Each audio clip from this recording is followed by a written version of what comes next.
Guatemala authorities reported that heavy rains caused the dam to collapse, sweeping away 11 homes and their occupants. Another 25 homes are threatened. In the United States, at least 30 senators called for the resignation of Bob Menendez, who is facing federal charges. In Spain, conservative leader Alberto Nunez-Feijoo fails the prime minister bid and paved way for Pedro Sanchez.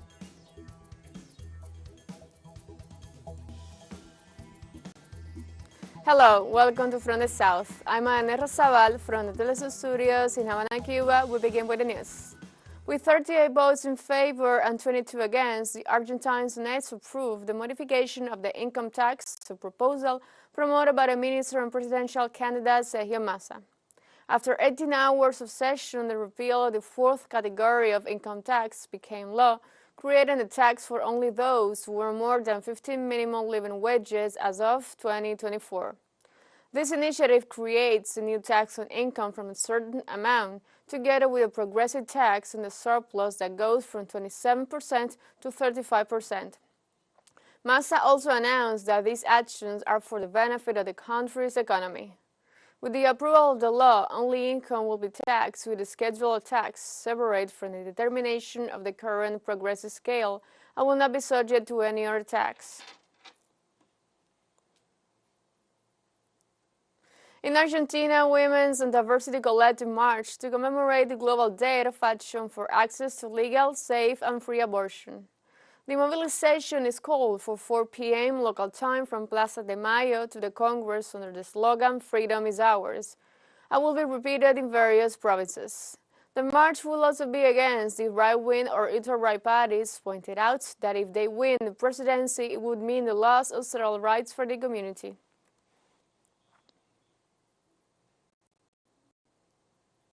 And we now go to Spain, where Argentine women also take a stand against the advance of the extreme right in their country in view of the upcoming elections in October.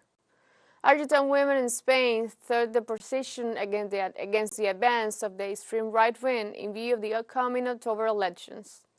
Within the framework of the Global Day of Action for Legal, Safe, and Accessible Abortion, they defend their democratic freedoms such as the right to organize and mobilize for their rights and a decent future. The demonstrators expressed their concern for the rise of these political phenomena and highlighted the need to continue the struggle to maintain the rights conquered. They also described the extreme right as a real threat for the conquest of the women's movement around the world. We are scared because we see that the right wing is close to us and that they are very close electorally. It is the same thing that happened to us after the primaries in Argentina. It is an advance that is there, and we must push to show our correlation. And the only way we have to show it is in the streets. It is our popular power. In Brazil, the Senate plenary approved the bill that sets a temporary framework for indigenous lands. The bill was approved on Wednesday during plenary session with 43 votes in favor and 21 against. This initiative states that the indigenous people will only be able to claim ownership of the areas that occupy permanently before October 5, 1988, the date of the promulgation of the Constitution. The bill is a response to the decision of the Federal Supreme Court, which last Thursday ruled that the temporary framework invoked to stop the demarcation of indigenous territories is contrary to the constitutional framework. Likewise, on Wednesday, the Supreme Court of Brazil decided that the owner of the territories or related on indigenous lands will receive compensation if the area are expropriated in favor of the native people. Indigenous organizations pointed out that the proposal is a reward for illegal invaders. They also warned that the breach opened by the Supreme Court will encourage the illegal occupation of the lands with public funds, which implied violence against their people. A study by the Agribusiness and Rural Policy Observatory revealed that 95% of the list, 1,692 overlapping farms on indigenous lands, are located in territories pending demarcation. On Thursday, the president of Venezuela, Nicolás Maduro, asked the Colombian authorities to coordinate joint actions to tackle illegal mining that affects both nations. The Venezuelan head of state made these statements during the 18th anniversary of the Strategic Operational Command of the Bolivarian National Armed Force. The president congratulated the military forces for successfully concluding the so-called Operation Autana in the Yapacana National Park in the state of Amazonas. The Venezuelan president reiterated his call to the Colombian government to work together and eradicate illegal mining in the Amazon region. Where do these mafias operate exactly inside Colombia? Because we have to coordinate well with the Minister of Defense, with the Colombian Public Force, because we have to tell the Colombian Public Force, the Minister of Defense, that they have to accompany us in this battle, because they come from Colombia to destroy the Venezuelan Amazon, to destroy nature, the rivers, to enrich themselves. Mafias that go against the Venezuelan state, against the Colombian state.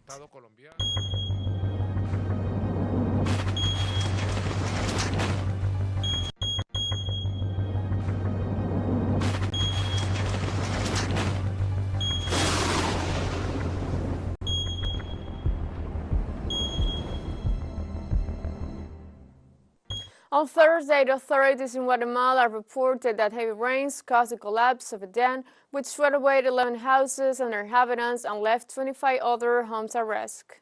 According to official data in the Central American nation, there are 29 dead, 2 million affected, and more than 10,000 evacuees and serious damage to infrastructure as a result of the weather event.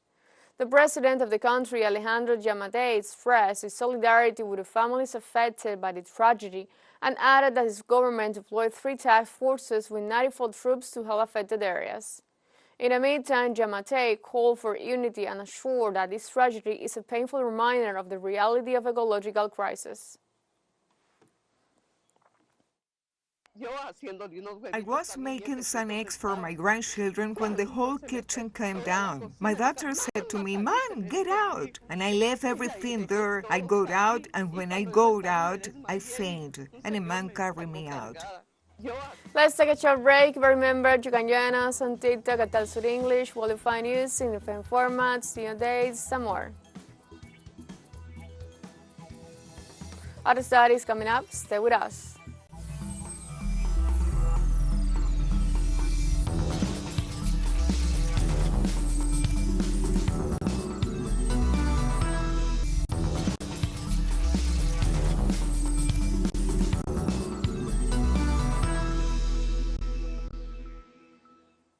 Welcome back. In the United States, at least 30 senators called for the resignation of Bob Menendez, who is facing federal charges. The Justice Department has been investigating public corruption for years, linking the lawmaker and his wife to fraud and racketeering. Bob Menendez, who is accused of taking bribes, said he will not resign his seat despite growing calls from the Senate. As for said, it will take a 2/3 vote of 100 senators to remove Menendez from office, noting that such a situation has only happened 15 times in the country's history. United Nations data reveals that more than 2,000 migrants have died so far in 2023 when trying to cross the Mediterranean Sea. According to the testimony shared by the undocumented entering the territory of Spain, Italy, and Greece, the biggest tragedies and naufrages happened during the crossing of the Sahara Desert.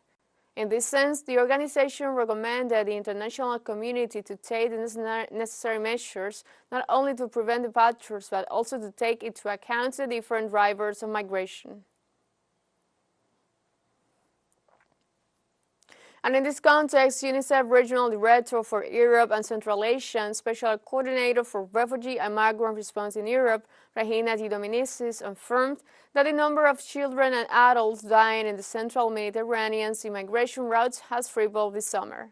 This summer, we saw a tripling number of children and adults dying on the central Mediterranean sea migration route compared to the last summer. The Mediterranean has become a cemetery for children and for their future.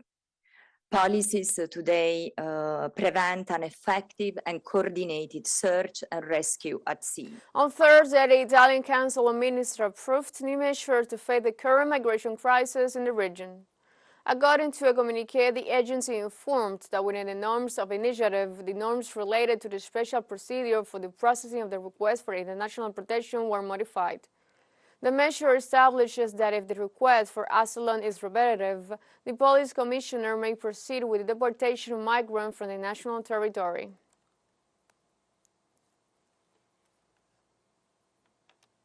In Spain, the candidate for the Popular Party, Alberto Nunez-Feijoo, lost the second round of voting and refused to abstain in the investidure of Sanchez. The Congress of Deputies voted on Friday the second round of the investiture of the Popular Party candidate for the presidency of the government, Alberto Nunez-Feijoo, a vote in which leader of the Popular Party has not achieved the necessary simple majority, 172 yes and 177 noes. The debate on this occasion has been shorter given that the speaking time was limited to 10 minutes from Feijoo. On the other hand, the candidate Pedro Sanchez was until November 27th, at least, to be invested if he wants to avoid elections again. The Russian government demanded the United States and NATO to take responsibility for the current situation in Afghanistan. Russian Chancellor Sergei Lavrov asserted that the Western countries caused irreparable damage to the Afghan people and must take the majority of the post-conflict recovery of that country. The statements were made during a meeting with representatives from China, India, Iran, Kazakhstan, Pakistan, Tajikistan, Turkmenistan, Uzbekistan, and the Taliban government and on the Afghan crisis. Moscow also denounced Washington's blockade of Afghan bank accounts for harming the living condition of Afghans. On Friday, the authorities in Armenia announced that the number of Karabakh refugees has reached 73,000 following an announcement of the self-government of the self-proclaimed Republic of Dissolution at the end of the year.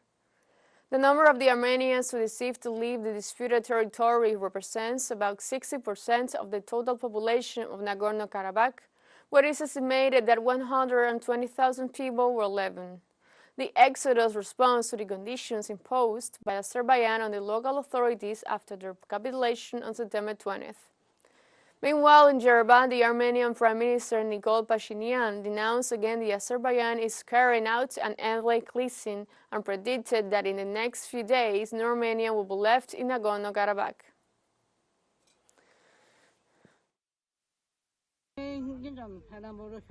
I don't know where we will go. We haven't decided yet. Let's get to Goris and we'll see what we can do later. We don't have a place to stay. There are 7 people in our family, 3 sons, my husband, and my daughter, and my son-in-law.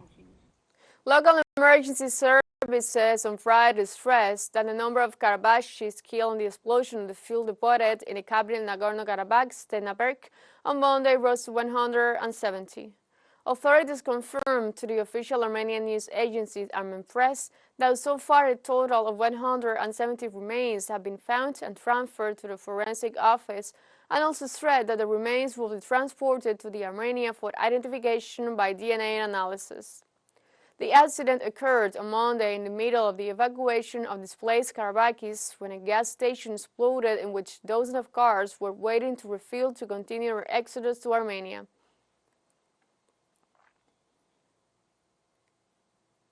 In Pakistan, authorities confirmed on Friday that a suicide bomb attack on a religious gathering to commemorate the Prophet Muhammad's birthday left more than 50 people dead. City police station official Mohammed Javed added that in addition to the half of 100 deaths, more than 100 people are also reported injured. The explosion took place in the Masum district as worshippers were preparing for the procession near the mosque. In this sense, Mohammed Javed also confirmed the group has claimed responsibility for the attack so far.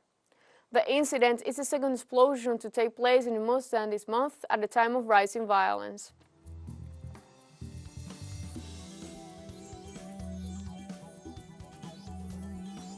TeleSUR English launches its own videos on demand sites for you to go and revisit our interviews, sub-stories, special broadcastings, and more. Just go to the top left corner in our website homepage and click on the video option to access our VOD platform. Now we have a short break. Stay with us.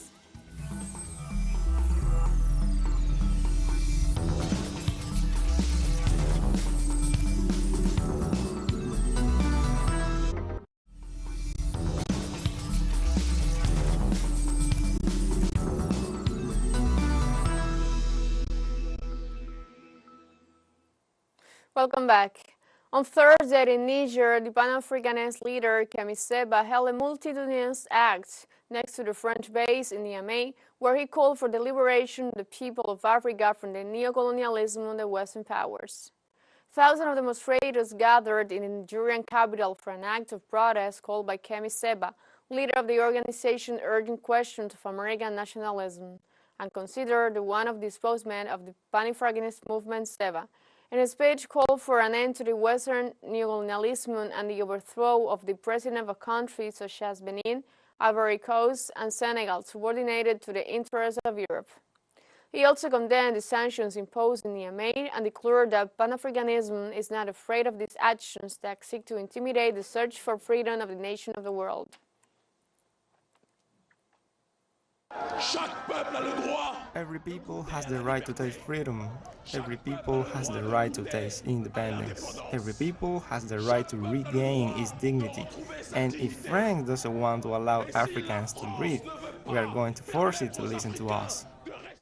In turn, the Pan-Africanist leader emphasized that it supports military forces seeking to stop the mechanism of neocolonialism. We support General Tiani. We support the military who took charge of their responsibilities. We listened to the cries of the people and they decided to stop the mechanism of neocolonialism. We say to France and we say to the West, don't make the mistake of trying to stop the revolutionary process. The Sudanese armed forces on Friday blamed the so-called rapid support forces for carrying out attacks on densely populated areas in Khartoum. According to military sources, 10 civilians were killed in the area of Al-Jarafa, north of Omdurman, as a result of the bombings by the rapid support forces on a bus station. For its part, the Panara daily Al Majadin reported that the attacks caused burning of vehicles, among them 3 buses loaded with passengers. The war in Sudan has already left more than 7,500 people dead, most of them civilians, and about 7 million displaced within the country or who sought refuge in neighboring countries, especially Egypt and Chad. In India, Hindus celebrate the 10th and last day of the annual Ganesh Chaturthi festival in honor of the Hindu deity. Ganesh Chaturthi is one of the major festivals of Indian tradition and culture. It is observed mostly by the Hindu people, and hundreds of people from the Hindu community gathered at the pier head on Thursday to worship Ganesh on the day commemorating the birth of the elephant-headed Hindu god. Every year, thousands of Ganesh idols are carried through the streets of the city, accompanied by lively music and enthusiastic devotees. Ganesh, or Ganesha, is one of the best-known and most worshipped gods of the Hindu pantheon and is considered the lord of abundance, of letters and learning, and the representation of the higher intellect. Devotees bring Ganesha idols from their houses as well as from community centers. The Sarvajanic idols are very huge, the biggest this year being the one at Kadwari neighborhood, which is 45 feet high. That idol is making its way for immersion now. The Ganesha idols, which are brought from houses, are smaller in size and about 1.5 feet or 2.5 feet. Devotees choose the size as per their devotion. And we have come to the end of this news brief. You can find these and many other stories on our website at TeleSURenglish.net. And join us on social media, Facebook, X, Instagram, Telegram, and TikTok. For TeleSUR English, I'm Ana Rosabal. Thank you for watching.